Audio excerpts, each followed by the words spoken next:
تبارك الذي نزل الفرقان على عبده ليكون للعالمين نذيرا.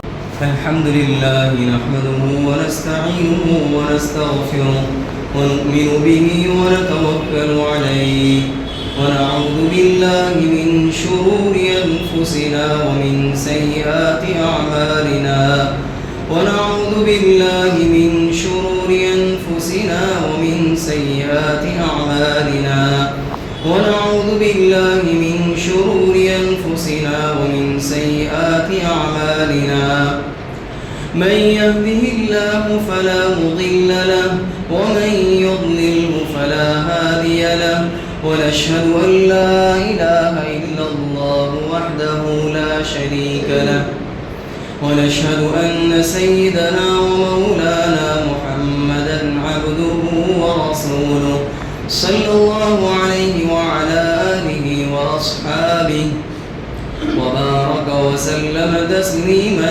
كثيرا كثيرا. أما بعد فأعوذ بالله من الشيطان الرجيم. بسم الله الرحمن الرحيم. ذلك بأنهم قالوا لن تمسنا النار إلا أياما معدودات وغرهم في دينهم ما كانوا يفترون. فكيف إذا جمعناهم ليوم لا ريب فيه ووفيت كل نفس ما كسبت وهم لا يظلمون. قل اللهم مالك الملك تؤتي الملك من تشاء وتنزع الملك ممن تشاء وتعز من تشاء وتذل من تشاء بيدك الخير إنك على كل شيء قدير. صدق الله العظيم.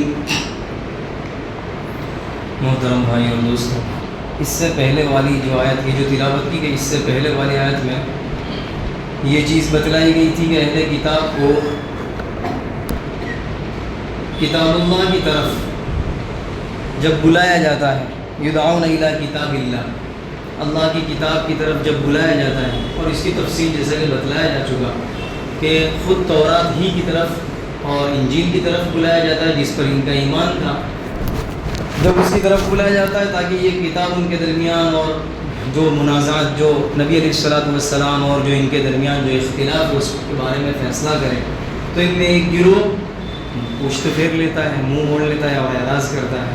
اور جیسا کہ اس کی تفصیل کے ساتھ بتلایا جا چکا کہ ہمارا بھی یہی حال ہے، جیسے کہ اہل کتاب کی بہت سی برائیاں اور غلطیاں بتلائی گئی. ان میں سے ایک غلطی یہی تھی کہ اہل کتاب کو جب تورات خود جس پر ایمان تھا ان کا اس کی طرف بلایا جاتا تب بھی وہ اس سے منہ موڑتے تھے، اور اس میں جو احکام مذکور تھے وہ بتلایا جاتے کہ تم اس پر بھی عمل کرو تو اس پر بھی وہ اعراض کرتے تھے. تو اللہ تبارک و تعالی ہماری یہ جو بیماری ان میں تھی، اس بیماری سے ہماری بھی حفاظت فرمائے کہ جب بھی ہمیں کتاب اللہ کی طرف بلایا جائے، جب کبھی کوئی مسئلہ پیش آ جائے تو ہم اپنا مسئلہ غیروں کے سامنے یا کورٹ کے سامنے نہ رکھیں، بلکہ ہم اپنا مسئلہ کتاب اللہ کے سامنے رکھیں کہ اللہ کی کتاب، اللہ کے نبی یہ کیا فیصلہ سنا ہے، ہمیں کیا حکم دے رہے ہیں. تو ہمارا جو رجحان ہو اور ہماری جو توجہ ہو، اور ہم اگر کسی کے پاس جائیں تو ہم اسلامی کورٹ میں جائیں کہ ہمارا مسئلہ یہاں حل ہوگا، اور یہاں سے جو کوئی حکم سنا دیا جائے جو چاہے ہماری چاہت کے موافق ہو یا چاہت کے خلاف ہو، پھر ہمیں اس پر عمل کر لینا چاہیے. تو یہ جو بیماری ان میں تھی کہ جو غفلت برتتے تھے، بے توجہی برتتے تھے، اور انبیاء کو قتل کر دینا وغیرہ، اور جتنے بھی جرم کر لو، جتنی بھی گناہ کر لو، یہ جتنی چیزیں ان میں برائی پائی جاتی تھی، کیوں؟ تو اس کی وجہ جو بتلائی گئی، ذالک بانہم، یہ اس وجہ سے کہ یہ لوگ کہتے تھے، ان کا عقیدہ تھا، ان کا خیال تھا، ان کی سوچ تھی کیا؟ لن تمسنا النار الا ایاما معدودات، کہ ہم جو ہے ہمیں ہرگز، وہ یوں تاکید کے ساتھ، ایسا ہو ہی نہیں سکتا، اپنی کہتے ہیں اپنی زبان میں ایسا ہی ہوئے گا میں جیسا کہتا ہوں، تو ہرگز آگ میں چھوئے گی بھی نہیں. آگ میں داخل ہونا تو دور کی بات، آگ ہمیں چھوئے گی بھی نہیں. ہاں اگر ہم آگ چھوئے گی اور اگر ہم آگ میں داخل بھی کیے گئے اور ڈال دیے گئے تو کتنے روز تک؟ چند دن، چند روز کا. اور وہ چند دن سے کیا مراد؟ یہودیوں کا تو یہ عقیدہ تھا، وہ یہی کہتے تھے، اور یہ نصارہ کا بھی یہی عقیدہ تھا. یہودی تو یوں کہتے تھے کہ ہمارے باپ دادا نے جو گوشالہ پرستی کی تھی، جیسا کہ پہلے بارے میں تفصیل سے بتلایا جا چکا، بت پرستی ہے، گائے کی پوجا، کہ سامری نے ایک بچڑا بنایا تھا اور اس کی پوجا میں اور اس کی پرستش میں بہت سے لوگ مبتلا ہو گئے تھے بنی اسرائیل میں سے. تو جتنے دن اس گوشالہ پرستی کی تھی، بچڑے کی پوجا کی تھی، بس اتنے دن ہمیں آگ میں داخل کیا جائے گا اور ڈال دیا جائے گا، اس کے بعد ہمیں نکال دیا جائے گا. بلکہ ان کا تو یہاں تک خیال تھا کہ حضرت ابراہیم علیہ السلام تو جہنم کے کنارے کھڑے رہیں گے اور جو خطرہ کیے ہوئے بنی اسرائیل ہوں گے انہیں جہنم میں جانے نہیں دیں گے اور جنت میں داخل کر دیں گے. یہ ان کا عقیدہ تھا، یہ ان کی سوچ تھی. اور نصارہ کا یہ عقیدہ تھا کہ حضرت عیسیٰ علیہ السلام صلیب پر، سولی پر لٹک گئے، اور سولی پر لٹک کر یہ ہمیں یوں سمجھو کہ ہمارے لیے کفارہ بن گئے.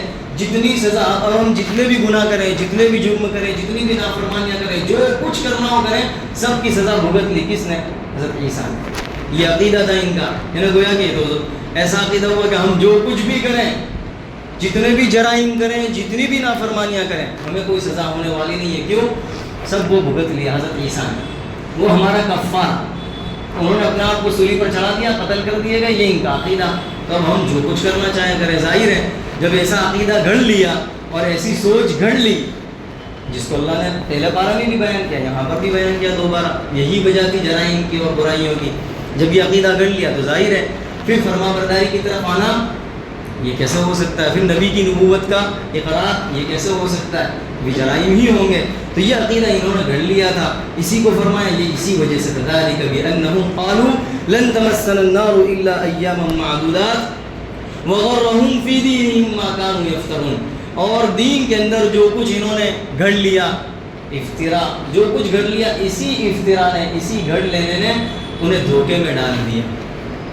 یہی جیسا کہ بتلایا اللہ عیسیٰ کو اللہ کا بیٹا ماننا، نحن احبہ، وہ یہ قرآن کریم میں کہ ہم تو اللہ کے چہیتے ہیں اور ہم تو انبیاء کی اولاد میں سے ہیں، تو ہمیں تو کچھ نہیں ہو سکتا. اور جیسا کہ یہاں پر بھی بتلا دیا کفارے کا عقیدہ، جبری شفاعت، کہ حضرت ابراہیم جو ہے ہمیں سفارش کر کے بخشوائے لیں گے، زبردستی ہمیں جہنم سے نکال ہی لیں گے، جہنم میں داخل ہونے نہیں دیں گے، اور اگر داخل ہوئے بھی تو چند دن کے لیے. تو یہ جو عقیدے، یہ دین کے اندر جو چیز انہوں نے گھڑ لی تھی، اسی چیز نے انہیں دھوکے میں ڈال رکھا تھا.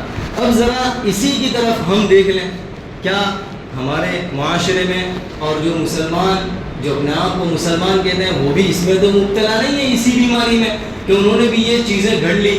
افتراء دین کے اندر، کہ جس چیز کا دین میں کوئی ثبوت نہیں ہے، نہ حدیث میں ثبوت ہے، نہ قرآن میں اس کا ثبوت ہے، اس چیز کو گھڑ کر وہ کر رہے ہیں، اور اچھا نیک کام سمجھ کر، ثواب کا کام سمجھ کر کر رہے ہیں، اور یہ سمجھ کر کہ بس ہماری نجات اسی میں، چاہے نماز چھوڑ دیں، چاہے ہم زکوٰۃ ادا نہ کریں، چاہے ہم روزہ نہ رکھیں، اور جتنے بھی فرائض ہیں ہم فرائض ادا نہ کریں، بس دین میں جیسے کہ قبر پرستی ہے اور بزرگوں کو بڑا ماننا ہے کہ بس ان کو مان لو، اور ان کے مطابق جو کام یہ جو کر رہے ہیں، جیسے کہ بدعات کی لائن سے جتنے بھی کام ہیں اگر وہ کر رہے ہیں بس یہی کافی ہے. محرم آیا تو یہ کام کر لو، ربیع الاول آیا تو یہ کام کر لو، بس اسی کو دین سمجھ لیا، اسی کو بس یہ اپنی طرف سے گھڑ لیا، اس کا کوئی ثبوت نہیں ہے.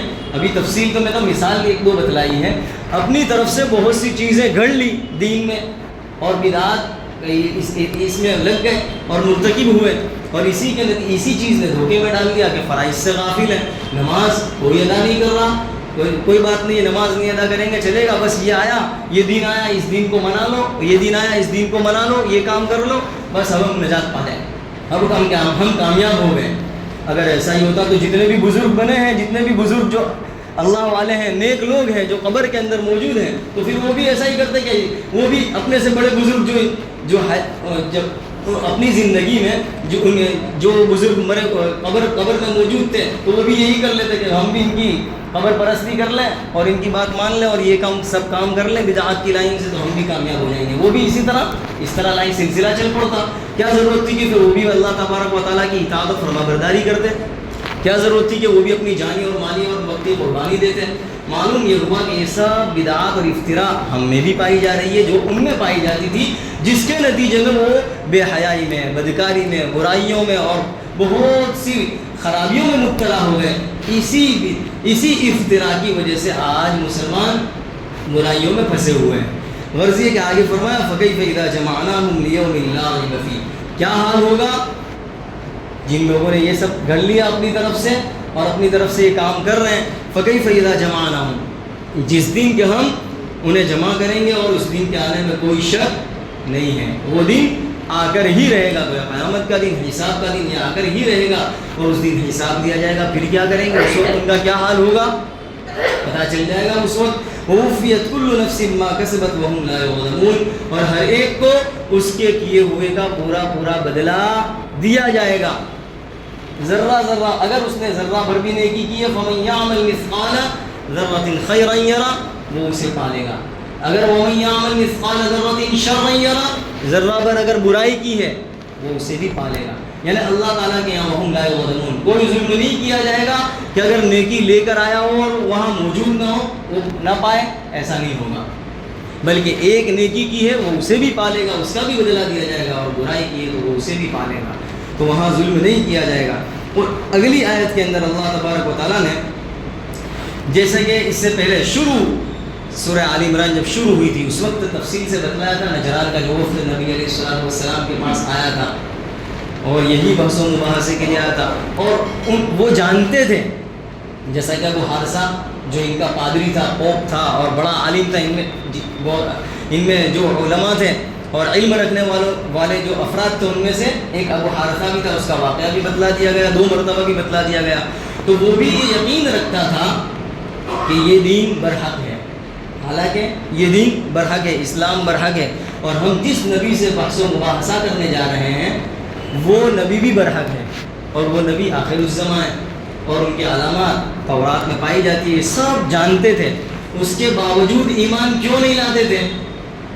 اس کے باوجود ایمان اس لیے نہیں لاتے تھے کہ بادشاہ کی طرف سے جو وظائف آ رہے ہیں، جو تحفے دیے جا رہے ہیں، جو ہدیے دیے جا رہے ہیں اور ان کی طرف سے جو عزتیں ہمیں مل رہی ہے یہ سب بند ہو جائیں، یہ سب ختم، عہدہ بھی ختم، عزت بھی ختم، تو اور مال و دولت اور یہ سب وظیفے یہ سب ختم ہو جائیں گے اگر ہم نے ان کو نبی مان لیا اور ان پر اسلام لیا ہے. اسی کا جواب اللہ تبارک و تعالیٰ یہاں دے رہا ہے قُلِ اللَّهُمَّ مَالِكَ الْمُلْكِ تُؤْتِي الْمُلْكَ مَن تَشَاءُ وَتَنزِعُ الْمُلْكَ مِمَّن تَشَاءُ. اسی کا جواب اللہ تبارک و تعالیٰ یہاں دے رہا ہے کہ ساری چیزیں اللہ کے قبضے قدرت میں ہیں، ساری کائنات اللہ ہی کے قبضے میں ہے اور ساری چیزوں کو پیدا کرنے والا وہی ہے. سب کچھ اس کے قبضے قدرت میں ہے. کسی کو بادشاہت دینا اور دینے کے بعد چھین لینا، عزت دینا، ذلت دینا، یہ ساری کے ساری چیزیں اس کے قبضے قدرت میں ہیں. یہ تو تمہارا دھوکہ ہے کہ تم اگر اسلام قبول کر لو گے تو یہ ساری چیزیں چھین جائے گی، یہ تمہارا دھوکہ ہے. بلکہ اسلام قبول کر لو گے تو اس سے زیادہ تمہیں عزت ملے گی، اس سے زیادہ تمہیں مال و دولت اللہ تعالیٰ عطا فرمائے گا اور بلندیاں عطا فرمائے گا. یہ تمہارا دھوکہ ہے. تو اللہ تعالیٰ اسی کے جواب میں یہ جو دھوکہ تھا، اور یہ صرف ان کا دھوکہ نہیں تھا، اللہ تبارک و تعالیٰ قیامت تک آنے والے لوگوں کو یہ بتلانا چاہتا ہے کہ یہ سن لے کان کھول کر کہ اگر ہم کوئی راستہ اختیار کرنا چاہتے ہیں، اللہ کے احکام پر چلنا چاہتے ہیں، تو ظاہر ہے اللہ کے احکام پر چلنے میں قربانی دینی ہوگی. 2 راستے، جب راستہ اختیار کرے گا انسان تو ظاہر ہے مشکلات تو آنی ہے، مشکلات کا سامنا کرنا ہی پڑے گا. اور مشکلات کا سامنا کرتے وقت انسان اگر یوں سوچ لے ایک کام کر لوں دھوکہ دے دوں، ایک کام کر لوں جھوٹ بول لوں، اور جھوٹ بول دوں گا میرا کام ہو جائے گا، اگر جھوٹ بول دوں گا تو عزت مل جائے گی، جھوٹ بولوں گا عہدہ مل جائے گا، مال و دولت اور یہ ساری حکومت مل جائے گی. تو سارے انسانوں کو ان کے واسطے سے بتلا دیا گیا کہ سوچ لینا چاہیے کہ ساری چیزیں اللہ کے قبضے میں ہیں.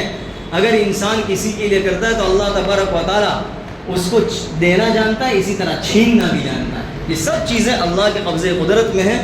فرمایا قل اللہم، اے نبی آپ کہہ دیجئے کہ اللہ تبارک و تعالیٰ ہی مالک الملک ہے، ساری کائنات کا مالک ہے، خالق ہے، اور ساری چیزیں اسی کے قبضے قدرت میں ہیں. تؤتی الملک من تشاء وتنزع الملک ممن تشاء، وہ جسے چاہتا ہے بادشاہت عطا فرماتا ہے، حکومت عطا فرماتا ہے، سلطنت عطا فرماتا ہے. اللہ تبارک و تعالیٰ ہی نیک لوگوں کو اور اپنے فرما برداروں کو بادشاہ بناتا ہے، حاکم بناتا ہے، اور بعض مرتبہ نیک لوگوں کے علاوہ اور اپنے فرما برداری کرنے والوں کے علاوہ نافرمانوں کو بھی اللہ تعالیٰ حکومت عطا فرماتا ہے، سلطنت عطا فرماتا ہے. جیسا کہ نمرود کا قصہ بھی گزرا کہ حضرت ابراہیم علیہ السلام کے مقابلے میں تھا، پورا تفصیل سے قصہ گزرا. الم تر الی الذی حاج ابراہیم فی ربہ ان آتاہ اللہ الملک، اس میں بھی گزرا جیسا کہ بتلا دیا گیا. تو یہاں وہی بحث و مباحثہ تھا جس میں حضرت ابراہیم غالب آ گئے. تو نمرود یہ بھی بڑا نافرمان تھا، اللہ تعالیٰ نے اسے بھی سلطنت عطا فرمائی. فرعون اسے بھی سلطنت عطا فرمائی، 40 سال تک اسے تو مہلت دی. حضرت موسیٰ علیہ السلام کے مقابلے میں تھا. اور حضرت فرعون نے تو کیا کہہ دیا، الیس لی ملک مصر وہذہ الانہار تجری من تحتی، یہ سب میرا ہی ہے، یہ سب بادشاہ. اور دیکھو کہ یہ سب دکھتی ہے، نہریں بہہ رہی ہے، خزانے، فوج، یہ سب کے سب میری ہے. اور یہاں تک اسے غمن تھا اور غرور تھا، کیا کہہ بیٹھا، انا ربکم الاعلی، کوئی پروردگار، کوئی خالق اور مالک کوئی نہیں، کوئی اللہ، کوئی رب نہیں، میں ہی صرف اکیلا. اتنا گھمنڈ اور غرور تھا. تو اللہ نے اسے بھی مہلت دی. تو ان لوگوں کو جو حکومت دی جاتی ہے، ظالموں کو، نافرمانوں کو، یہ ان کے لیے ایک امتحان ہوتا ہے. جب امتحان لے لیا جاتا ہے اور پھر اللہ کی طرف سے پکڑ آتی ہے، تو پھر جس طرح اللہ تعالیٰ تؤتی الملک من تشاء حکومت دی، تو پھر وتنزع الملک ممن تشاء ایک حد اور ایک مقررہ وقت آ جاتا ہے، تو پھر اللہ تبارک و تعالیٰ دینے کے بعد چھیننا بھی جانتا ہے. تو اللہ تعالیٰ جسے چاہتا ہے پھر دے کر اس سے بادشاہت اور حکومت اور سلطنت کو بھی چھین لیتا ہے. وتنزع الملک ممن تشاء. چنانچہ صحابہ کے دور میں بھی آپ دیکھ لیں، روم، فارس، قیصر و کسریٰ، اور کتنی بڑی بڑی سلطنتیں اور حکومت تھی جو سالہ سال سے ان کے پاس تھی. اللہ تعالیٰ نے ان سے حکومت چھین کر مسلمانوں کے حوالے کر دی. اور دنیا نے دیکھا کہ حضرت عمر رضی اللہ تعالیٰ عنہ کے زمانے میں، آپ کے دور میں آدھی دنیا پر آپ کی حکومت تھی. تو اللہ تبارک و تعالیٰ دینا جانتا ہے، چھیننا بھی وہ جانتا ہے. ہمیں چاہیے کہ جو دینے والا ہے اس کا دامن تھام لیں، ہمیں چاہیے کہ جو دینے والا ہے اس کی مانیں، اور اس کے سامنے عاجزی اور انکساری کریں، اور اس کے سامنے گڑ گڑائیں، اور اسی سے لو لگائیں، اور اسی کی فرما برداری کریں جو کہ دینا جانتا ہے اور لینا بھی جانتا ہے، جس کے قبضے قدرت میں ساری چیزیں ہیں.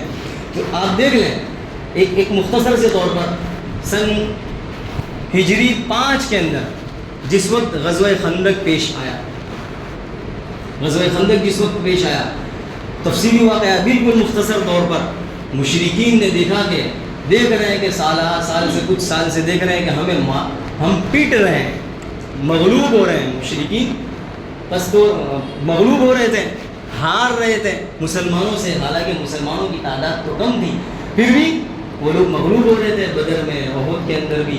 تو دیکھا کہ ہم تو مغلوب ہو رہے ہیں، تو انہوں نے یہ ٹھان لی کہ اب ایسی جنگ کرنی ہے کہ اب مسلمانوں کو ختم کر دیا جائے. سب کو جو بھی آ سکتا ہے اسے پیسے دے کر، جیسا کہ کیا جا رہا ہے آج بھی، عہدے کی لالچ دے کر، مال و دولت کی لالچ دے کر. تو اس زمانے میں کھجور کے باغ اور کھجور کا سلسلہ چلتا تھا، تو کھجور کے اتنے کھجور ہم تمہیں دیں گے.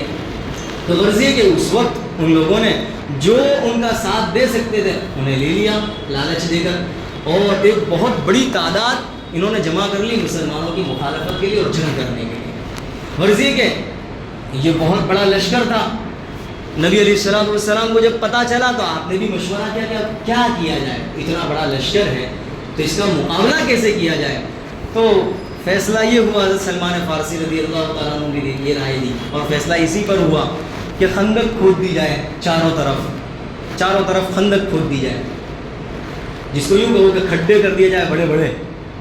تو خندق کھود دی جائے تاکہ سہولت رہے گی کہ وہ یہاں نہیں آ سکیں گے، اور پھر آسانی سے حملہ اگر ہوگا تو اس کو ٹھیک طریقے سے سنبھال بھی لیں گے. تو خندق کھودنے کا یہ فیصلہ ہوا. چنانچہ نبی علیہ السلام نے صحابہ کی 10 کی ایک جماعت بنا دی، ٹولی بنا دی، اور ایک امیر مقرر کر دیا، اور 40 گز یہ جو ٹکڑے تھے، چٹان تھی، پہاڑ کی، اور یہ پتھر تھے، ان 40 غز کی تقسیم کر دی ان 10 صحابہ اکرام کے درمیان، اور ایک کو امیر کر دیا۔ دوران جب خندق کھود رہے تھے تو ایک پتھر، ایسا سخت پتھر جس کو یہ صحابہ اکرام توڑ نہیں سکتے تھے۔ اب ظاہر ہے جب ٹوٹ نہیں رہا تھا تو حضرت سلمان فارسی رضی اللہ تعالیٰ عنہ جو 10 گروہ کے اندر امیر تھے، وہ نبی علیہ السلام کی خدمت میں حاضر ہوئے اور آ کر کہنے لگے کہ وہ جو پتھر ہے، چٹان ہے، وہ ہم سے ٹوٹ نہیں رہی ہے۔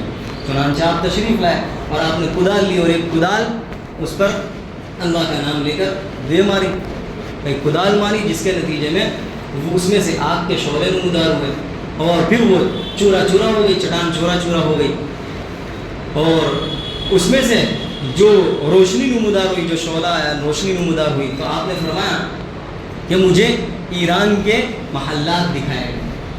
پھر جب دوسری مرتبہ آپ نے کدال مارا تو پھر وہی شعلے اور روشنی نمودار ہوئی، تو آپ نے فرمایا مجھے رومیوں کے محلات دکھائے گئے۔ پھر تیسری مرتبہ جب آپ نے کدال ماری تو پھر آپ نے کہا صنعاء کے محلات مجھے دکھلائے گئے۔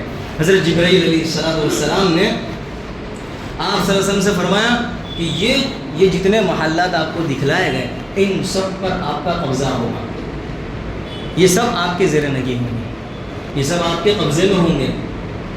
آپ نے یہ بشارت حضرات صحابہ کرام کو سنائی۔ اب دیکھیے یہ وہ دور تھا کہ فقر و فاقہ کا زمانہ تھا۔ اب دیکھیے اولاً تو خندق کھودنا ہی بڑا مشکل کام تھا، خندق کھودنا آسان کام نہیں تھا، پتھریلی زمین، سخت پہاڑی علاقہ، اور پھر فقر و فاقہ کا زمانہ، ایسا نہیں تھا جیسا کہ آپ نے سنا ہوگا صحابہ کرام کے پیٹ پر ایک پتھر اور نبی علیہ السلام کے پیٹ پر 2 پتھر، یہ سنا ہی ہوگا واقعہ۔ تو ایسا دور اور سخت گرمی کا زمانہ، آپ دیکھ لیں کیسی قربانی۔ اب ایسے زمانے کے اندر، ایسے ماحول کے اندر کہ اپنی زبان میں یوں کہو کھانے پینے کے پھاپے، اور جسم ساتھ نہ دے رہا ہو، سخت گرمی ہو، اور پھر ایسا کام اور ایسی بشارت سنائی گئی۔ یہ تو صحابہ ہی کا جگر گردہ کہو کہ انہوں نے اس کو قبول کیا کہ، اور انہوں نے دل و جان سے کہا کہ یہ نبی برحق ہیں، انہوں نے جو کچھ کہا وہ سچ ہے۔ دوسری طرف منافقین کو دیکھو تو منافقین نے یہی کہا، کیا کہا منافقین نے کہ دیکھو یہاں اپنی زبان میں یوں ہی کہا جائے کہ کھانے پینے کے پھاپے ہیں، اور دیکھ رہے ہیں کہ روزانہ کھانے پینے کو بھی نہیں مل رہا، پیٹ میں پتھر باندھے ہوئے ہیں، اور ادھر 2 پتھر ہیں، اور یہاں یہ لشکر کا مقابلہ کرنے کی طاقت نہیں ہے، اور ایسے ماحول کے اندر یہ خواب دیکھ رہے ہیں، بڑے بڑے خواب دیکھ رہے ہیں کہ ہم اتنے بڑے ملکوں کو ہمارے قبضے میں آئیں گے، اور اتنے بڑے محلات ہمارے زیر نگی ہوں گے، ہم اس پر مالک ہوں گے، قابض ہوں گے، بڑے خواب دیکھ رہے ہیں خواہ خواہ کے۔ تم مذاق اڑانے لگے، تمسخر کرنے، مذاق اڑانے لگے۔ تو اب خیر ان کا مذاق اپنی جگہ، لیکن دیکھیے اس وقت میں بتلانا اس واقعے سے صرف 2 چیزیں بتلانا چاہتا ہوں۔ ایک چیز تو یہ بتلانا چاہتا ہوں کہ اللہ کی قدرت، کہ اللہ تبارک و تعالیٰ، اور دیکھا کہ جیسے کہ صحابہ کرام نے دیکھا کہ یہ محلات آئے، یہ محلات جتنے روم، فارس، قیصر و کسریٰ سب محلات آئے، تو اللہ کی قدرت، وہ تؤتی الملک من تشاء وتنزع الملک ممن تشاء، ایک چیز تو یہ بتلانی ہے۔ اور دوسری چیز دیکھیں کہ اگر یہی چیز ہمارے ساتھ پیش آ جائے تو جو چیز منافقین جیسا منافقین کا حال تھا، کیا ایسا ہمارا حال تو نہیں ہوتا؟ میں آپ کو ایک مثال دوں، اگر ہم کسی مصیبت میں گرفتار ہو گئے، کسی تکلیف میں گرفتار ہو گئے، یا نوکری نہیں ملتی، یا دھندا نہیں چلتا، اب کوئی آدمی آیا، اب مان لو کہ 1 مہینہ 2 مہینہ 3 مہینہ فقر و فاقہ کی زندگی، اس طرح وہ غریبانہ زندگی چل رہی ہے، اور ایک آدمی آیا اور اس نے اسکیم رکھی کہ دیکھو تم یہ کام کرو، ہم تمہیں سودی آفر کر دی، فلاں یہ کام ہوگا، یعنی گویا کہ ایسی آفر کر دی جو اللہ کی نافرمانی کی طرف دعوت دینے والی ہے، لیکن اس کی زندگی بدلنے والی ہے، فقر و فاقہ سے مالداری کی طرف آنے والی ہے۔ اب یہ بظاہر یوں دیکھ رہا ہے کہ کیا کروں، کیا اس کی آفر قبول کر لوں؟ اگر کر لیتا ہوں تو یہ جو زندگی ہے غریبانہ اور ایک دوسرے سے مانگتے رہنا، قرضہ اس سے لیا اس سے لیا، اس سے تو چھٹکارا تو کم از کم مل جائے گا، اور دوسری طرف اگر قبول نہیں کرتا تو پھر وہی حال۔ اور اور اگر نہیں کرتا تو ایک چیز ہے کہ اللہ کی احکام پر نافرمانی نہیں ہوگی، فرمانبرداری اور قبول کر لیتا ہوں تو اللہ کی نافرمانی میں مبتلا ہوتا ہوں، البتہ میری حالت اچھی ہو جاتی ہے بظاہر. یہ انسان سوچتا ہے. ایک مثال دے رہا ہوں میں، اس لیے کہ ایسی تو ڈھیر ساری مثالیں. اب بظاہر اب اس نے یہ سوچ لیا اور یہ ٹھان لی کہ نہیں اب میں بہت برداشت نہیں ہوتا، برداشت کے باہر ہے، اب یہ کام کر لیتا ہوں. چنانچہ بہت سے لوگ آئیں گے، ہاں کر لے بھائی، ایسے تو مفتی 50 مل جائیں گے اور اپنے ایسا سوچتے رہیں گے اور ایسا کرتے رہیں گے تو پھر آگے بھی نہیں بڑھیں گے. کر لے تیرا دھندا کب آگے بڑھے گا، تو کب آگے بڑھے گا، کر لے. ارے وہ تو ایسا چلتا رہے برابر. اب یہ ایسا آدمی ہے کہ کیا کروں نہ کروں، 50% آیا کسی اللہ والے کے پاس کیا کرنا چاہیے، تو انہوں نے کیا کہا. اب اس میں بھی دو گروہ ہوں گے، میں ابھی بتلانا چاہتا ہوں. تو وہ کہے گا دیکھ اس راستے کو اختیار کرے گا تو بظاہر تو یوں سمجھ رہا ہے کہ میں آسانی اور راحت میں آ جاؤں گا، لیکن اللہ کے قبضے قدرت میں اللہ چاہے گا تو آسانی میں اور راحت میں آئے گا، ورنہ کہیں ایسا نہ ہو کہ اس سے ڈبل تکلیف میں مبتلا ہو جائے. ایسا ہی ہوتا ہے. تو اب ہوگا یا تو ہوگا، اب دیکھا کہ اس نے تو راستہ تو مسدود ہے، بند ہے، کیا کرنا چاہیے. اب یا تو مان لے گا اور وہ راستہ جو برائی کا تھا اختیار نہیں کرے گا، ورنہ کیا کہے گا اپنی زبان میں وہی منافقین والا راستہ اختیار کرے گا. کیا ارے یہ تو یوں ہی صبر کرو اور یوں کرو اور تم کرو اور اس پر حکم کرو، یہ تو کچھ ہونے والا ہے. وہی منافقین کی زبان اس پر آئے گی نہیں آئے گی.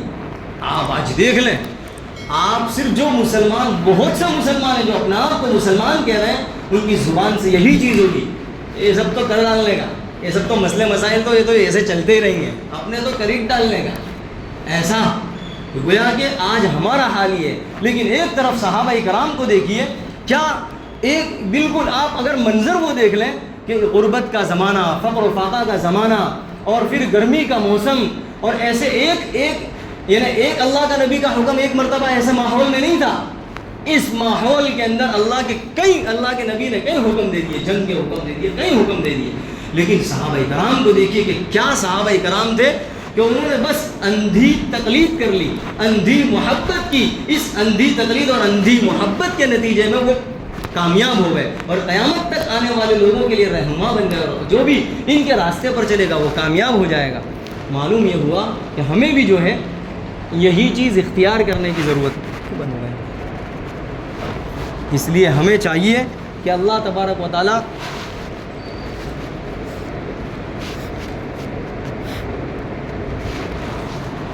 خیر، تو اللہ تبارک و تعالیٰ نے جو یہ چیز بتلائی، تؤتی الملک من تشاء وتنزع الملک ممن تشاء، کہ اللہ تبارک و تعالیٰ ہی کے قبضے قدرت میں ہے کہ وہ بادشاہت عطا فرماتا ہے جسے چاہتا ہے اور جسے چاہتا ہے اس سے چھین لیتا ہے. اس سلسلے میں اور تفصیل ہے اور جیسا کہ گزشتہ بھی آ رہی ہے، انشاءاللہ اسے آئندہ بتلاؤں گا. اللہ تبارک و تعالیٰ سب سے پہلے مجھے عمل کی توفیق عطا فرمائے اور آپ کو بھی عمل کی توفیق عطا فرمائے. وآخر دعوانا الحمدللہ رب العالمین. سبحانك اللهم وبحمدك وتبارك اسمك وتعالى جدك ولا إله غيرك لا إله إلا الله الحليم الكريم سبحان الله رب العرش العظيم. أسألك موجبات رحمتك وعزائم مغفرتك والغنيمة من كل بر والسلامة من كل إثم لا تدع لنا ذنبا إلا غفرته ولا هما إلا فرجته ولا كربا إلا نفسته ولا ضرا إلا كشفته ولا حاجة هي لك رضا إلا قضيتها ويسرتها يا أرحم الراحمين ويا أكرم الأكرمين. اے اللہ ہمارے گناہوں کو معاف فرما، خطاؤں سے درگزر فرما. یقیناً ہم گنہگار ہیں، خطا کار ہیں، قصوروار ہیں. اے اللہ ہماری زندگی تیرے سامنے کھلی ہوئی ہے. اے اللہ ہماری زندگی تیرے سامنے، اے اللہ کوئی عمل تجھ سے ڈھکا چھپا نہیں ہے، سب تیرے سامنے کھلا ہوا ہے کہ ہم کتنے گناہوں کے شکار ہیں، کتنے گناہوں میں مبتلا ہیں اور کتنی نافرمانیاں کر رہے ہیں اور ہم تجھے کتنا ناراض کر رہے ہیں اور تیرے احکامات کو کتنا توڑ رہے ہیں. جبکہ اے اللہ ہم یہ جانتے ہیں کہ تو مالک الملک ہے، جبکہ ہم جانتے ہیں کہ تو قدرت والا ہے، جبکہ ہم جانتے ہیں کہ اے اللہ تو ہمیں پیدا کرنے والا ہے، تو ہمارا خالق اور مالک ہے، جبکہ ہم جانتے ہیں کہ تو اگر چاہے تو ان گناہوں کے نتیجے میں ہماری زندگیوں کو تنگ کر دے. اے اللہ ہم سے نعمتیں چھین لے، اس کے باوجود اے اللہ ہم تو تیری نافرمانی کرتے چلے آ رہے ہیں، اور تو ایسا پروردگار ہے، ایسا رحیم اور کریم پروردگار ہے اے اللہ کہ تو ہمیں نعمتیں نوازتا چلا آ رہا ہے، اے اللہ ہمیں نعمتیں طرح طرح کی نعمتیں عطا فرماتا چلا آ رہا ہے۔ اے اللہ ایک طرف اے اللہ تو اپنا فضل فرما رہا ہے، اور ایک طرف ہم احسان فراموشی کرتے چلے جا رہے ہیں۔ اے اللہ ہمیں گناہوں سے نجات عطا فرما دے، ہمیں گناہوں سے نجات عطا فرما دے، اے اللہ ہمیں گناہوں سے نجات عطا فرما دے۔ یقیناً اے اللہ تو ایسا بے غرض خدا ہے، ایسا بے غرض خدا ہے کہ اے اللہ ہم آسمان بھر کر گناہ کر لیں، تیری نافرمانی کر لیں اے اللہ، پھر تجھ سے تیری طرف لپک جائیں، تیری طرف اے اللہ رجوع کریں اور تجھ سے توبہ کریں، تو ایسا بے غرض خدا ہے، ایسا رحیم خدا ہے کہ اے اللہ تو معاف فرما دے، اے اللہ تو معاف فرما دے۔ اے اللہ جبکہ تو یہ جانتا ہے کہ توبہ کرنے کے بعد یہ بندہ پھر گناہ میں مبتلا ہوگا، پھر بھی تو ایسا کریم رب ہے کہ اللہ اس جاننے کے باوجود معاف کر دیتا ہے، فضل و کرم کا معاملہ فرماتا ہے۔ اے اللہ جبکہ بندوں کا حال تو یہ ہے، اگر 3-4 مرتبہ نافرمانی کر لے، 3-4 مرتبہ اگر حکم کو اے اللہ حکم کو نہ مانے، اور اے اللہ سیٹ کی نافرمانی کر لے، تو وہ سیٹ بھی نوکر کو بھگا دیتا ہے۔ اے اللہ تو ایسا کریم رب ہے کہ اے اللہ تو ہمیں سنبھال رہا ہے، اے اللہ ہمیں نبھا رہا ہے، اے اللہ اور اتنا ہی نہیں، ہمیں طرح طرح کی تو نے نعمتیں عطا فرما رکھی ہے۔ اے اللہ سب سے بڑی دولت تو نے ہمیں ایمان عطا فرما رکھا ہے، یہ اتنی بڑی دولت ہے کہ اے اللہ تو نے ہمیں بغیر مانگے ماں کی اے اللہ ماں کی گود ہی میں دے دی۔ اے اللہ یہ صرف تیرا فضل و کرم ہے، یہ صرف تیرا فضل و کرم ہے۔ اس نعمت کا پتہ تو آنکھ بند ہونے کے بعد ہی چلے گا کہ کتنی بڑی نعمت تھی، کتنی بڑی دولت تھی، کہ اگر یہ دولت نہ ہوتی تو پتہ نہیں خسارے میں رہ جاتا۔